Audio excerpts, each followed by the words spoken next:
سلام، امیدوارم حال دلتون خوب باشه. امروزه با رشد آگاهی مردم برای سالم خوری و رفتن به سمت سبک سالم زندگی کردن، کارخونه‌های مواد غذایی هم یه سری ترفندهایی رو به کار میبرن برای اینکه بتونن محصولاتشون رو به راحتی بفروشن و حتی پرفروش کنن. با نوشتن جملات فریبنده، تصاویر فریبنده، اونها رو به عنوان مواد غذایی سالم به من و شما معرفی میکنن.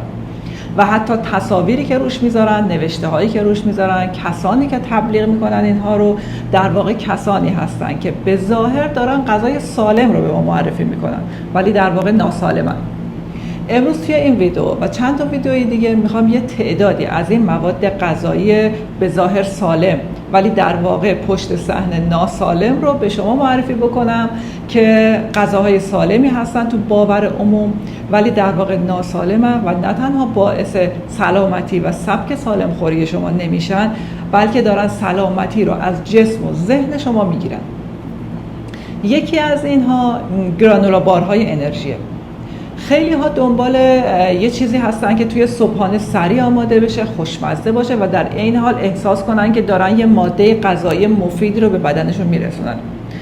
گرانولا دقیقاً همون چیزیه که تبلیغات بهش رنگ سلامت زده. توی بسته‌بندیش می‌نویسن پر از فیبر، بدون شکر افزوده، مناسب برای رژیم. حتی تصاویر روی بسته ها هم پر از دونه های کامل، میوه خشک و عسل طبیعی میکنن که آدمو فریب میده به عنوان اینکه این یه ماده غذایی سالمه.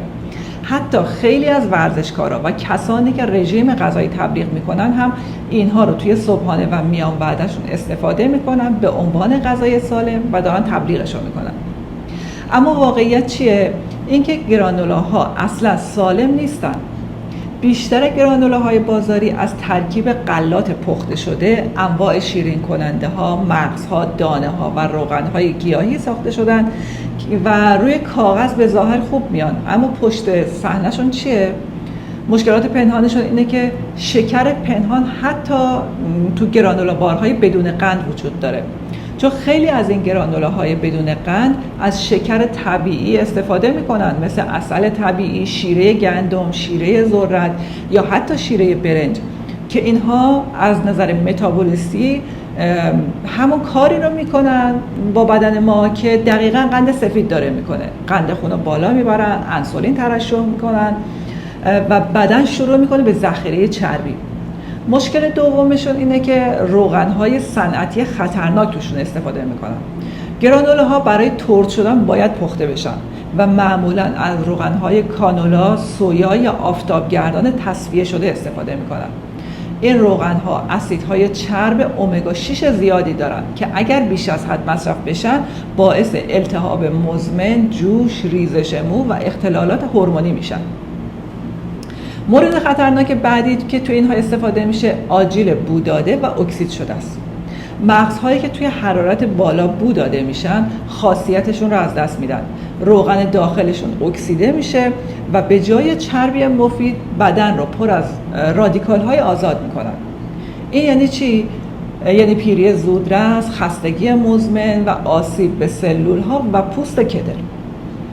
مشکل بعدی اینها فیبرهای بیخاصیته. فکر میکنیم چون فیبر داره خوبه اما در واقع فیبر حرارت دیده یا فراوری شده خاصیت پروبیوتیک خودش رو از دست داده، احساس سیری کاذب میده ولی هیچ کمکی به روده نمیکنه. پس چی میشه اگر هر روز گرانولا بخوریم؟ بعد از خوردن گرانولا گرسنه تر میشیم چون قند خون یک دفعه افت میکنه، پوست شروع میکنه به جوش زدن یا میسوزه، به خصوص اطراف دهان و پیشونی، باعث نفخ، خستگی، بی‌حوصلگی و احساس اضطراب میشه. فکر میکنیم که داریم سالم خوری میکنیم اما بدنمون داره به آرومی ضعیفتر میشه. حالا جایگزین‌های واقعی و مناسب و سالم اینها چیه؟ یکی گرانولاهای خونگی مثل جوی دوسر، دانه چیا، نارگیل خشک و کمی عسل طبیعی فقط تو دمای پایین توی فرم میتونیم خودمون درست کنیم. این میشه گرانولای خانگی. دومیش صبحانه پر انرژی واقعی، تخم مرغ آبپز با آووکادو، نان اسپرد یا همون نون خمیر ترش یا نان سبوسدار سنتی بدون مواد نگه دارنده. این یه صبحانه سالم و مقویه. به عنوان میان وعده اگر بخوایم استفاده کنیم، به جای گرانولا میتونیم از اسموتی سبز همراه با سبزیجات، یه دونه موز، کمی کره بادام یا گردو تازه استفاده بکنیم. اینها میشن صبحانه و میان وعده های سالمی که میتونیم به جای این گرانولا بارهای بظاهر سالم استفاده بکنیم. مورد بعدی، مشکل بعدی روغن‌های گیاهی تصفیه شده است که قاتل خاموش بدنه. چرا مردم فکر میکنن سالمن؟ بیش از 2 دهه است که تبلیغات به ما گفتن که روغن‌های گیاهی مثل آفتابگردان، ذرت، کانولا و یا سویا برای قلب مفیدن چون کلسترول ندارن و بهتر از کره و دنبه هستن. مخصوصا توی بطری‌های شفاف و با برچسب‌هایی مثل مخصوص پخت و پز، قلب سالم یا سبک و بدون بو به فروش میرسن. حتی پزشک‌ها یا مربی‌های بدنسازی هم گاهی بدون تحقیق و آگاهی توصیهشون میکنن. اما بذارید من صادقانه بهتون بگم، هیچ چیزی تو این روغن‌ها طبیعی نیست. اونها کاملا صنعتی هستند و تو بدن دقیقاً برعکس چیزی عمل میکنن که روی برچسبشون نوشته. پشت پرده علمیشون چیه؟ فرایند تولیدشون اینه که چیزی جز شیمی نیست. یعنی روغن‌های گیاهی تصفیه شده از دانه‌هایی تهیه میشن که اصلا خودشون هم برای خوردن طراحی نشدن، مثل دونه پنبه، کلزا یا همون کانولا، سویا، ذرت. برای تولید این روغن‌ها باید دونه‌ها رو حرارت زیادی بدن، با حلال شیمیایی مثل هگزان روغنش رو استخراج بکنن، بوگیری، رنگبری و تصفیه شیمیایی و پایدارسازی مصنوعی انجام بشه و اغلب در دمای بالا هیدروژنه هم میشن که تولید ترانس چربی میکنن. یعنی چی؟ یعنی چیزی که به عنوان روغن گیاهی تو بطری هست از نظر طبیعت و سلامت بدن اصلا شبیه گیاه نیست. یه ماده شیمیاییه که وقتی وارد بدن میشه باعث زنجیره‌ای از تخریب‌های درونی میشه. مشکلات بعدیش چیه؟ نسبت وحشتناک امگا 6 به امگا 3. بدن ما به یه نسبت خاص به امگا 3 و امگا 6 نیاز داره. امگا 3 ضد التهابه، ولی امگا 6 اگر زیاد باشه التهاب زاست. نسبت طبیعی و سالمش باید حدود 1 به 4 باشه، اما تو رژیم مدرن این نسبت رسیده به 1 به 20 یا 1 به 30. دلیل اصلیش هم همین روغن‌های صنعتیه. وقتی امگا 6 زیاد مصرف بشه باعث ایجاد التهاب دائمی در بدن میشه و همینطور باعث ایجاد التهاب مزمن میشه که نتیجهش میشه پوست قرمز و پرجوش، درد مفاصل، چاقی شکمی، خستگی، افسردگی و زمینه سازی برای بیماری‌های جدی مثل دیابت و سرطان. مشکل بعدی این روغن‌ها چیه؟ اینکه چربی ترانس پنهان دارن که دشمن سلول هاست. در فرایند هیدروژناسیون برای اینکه روغن فاسد نشه این کارو میکنن. چربی‌های ترانس تولید میشن، چربی‌های ترانس باعث سخت شدن دیواره سلول‌ها میشن، باعث افزایش LDL یا کلسترول بد و کاهش HDL یا کلسترول خوب میشن. باعث اختلال در جذب مواد مغذی در بدن میشن و همینطور باعث تخریب حافظه، ضعف پوست و افزایش چین و چروک میشن و باعث ناباروری در مردان و زنان هم میشن.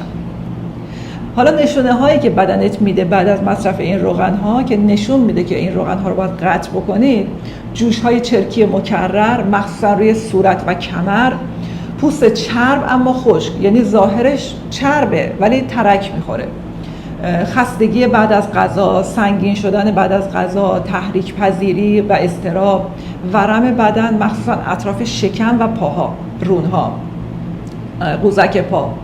چی کار کنیم؟ آیا باید کلاً از روغن صرف نظر کنیم؟ نه.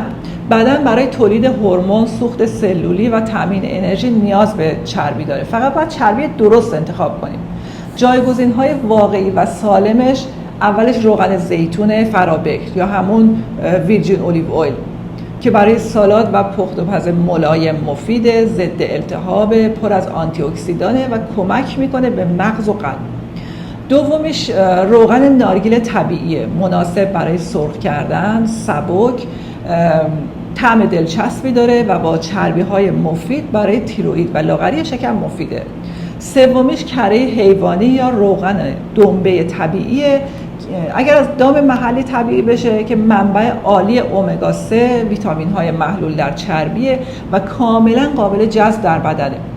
و همینطور روغن کنجد خالص و همینطور روغن آووکادو که اینها روغن‌های مناسب و سالمی هستن که شما میتونید استفاده کنید برای خوردن. حالا میریم سراغ ماده غذایی شماره 3. شیر کمچرب یا شیر بدون چربی، دشمن پنهان سلامت هورمونی و ذهنی ما. چرا مردم فکر میکنن که شیر کمچرب یا شیر بدون چربی سالمه؟ چون بهش برچسب زده شده که کمچرب، بدون چربی، لایت و برای رژیم. در اکثر رژیم های کلاسیک کمچرب بودن به معنی سالم بودن تلقی میشه. پزشکان خیلی زیادی حتی هنوز توصیه میکنن که چربی نخورید، مخصوصا برای کسانی که کلسترول یا چربی خون بالایی دارن این توصیه رو بهشون میکنن. و تو ذهن خیلی هم جا افتاده که چربی برابره با چاقی. پس مردم فکر میکنن شیر کم چرب یا شیر بدون چربی یه انتخاب عالی و سالمه برای وزن کم کردن و قلب سالم داشتن. اما واقعیت چیه؟ وقتی چربی شیر حذف میشه بیشتر فوایدش هم از بین میره و یه محصول ناسالم، بی‌خاصیت و حتی مضر باقی میمونه. پشت پرده علمیش چیه؟ یکی این که ویتامین‌های محلول در چربی با گرفتن چربی از بین میرن. شیر طبیعی سرشار از ویتامین‌های A, D, E و K هست. اما فقط به شرطی که چربی اون حفظ شده باشه. چون این ویتامین‌ها فقط در حضور چربی هستن که جذب میشن و وقتی چربی شیر رو حذف میکنن ویتامین‌هاش هم یا کاملا از بین میرن یا به صورت مصنوعی دوباره بهش اضافه میکنن که جذب بدن نمیشن و حتی میتونن مضر هم باشن. مشکل بعدیشون اینه که اختلال در هورمون‌ها و تنظیم قند خون ایجاد میکنن. چربی‌های سالم موجود در شیر کامل به بدن کمک میکنن که هورمون‌های جنسی مثل استروژن و تستوسترون رو تنظیم میکنن. قند خون رو پایدار نگه میدارن، گرسنگی رو کنترل میکنن. اما وقتی شیر بدون چربی میخوریم قندش سریعتر جذب میشه، انسولین سریع بالا میره، احساس گرسنگی زودتر برمیگرده و چرخه اشتهای کاذب زودتر شروع میشه. این یعنی شیر کمچرب باعث پرخوری، اختلال قند خون و حتی مقاوم شدن بدن به انسولین میشه.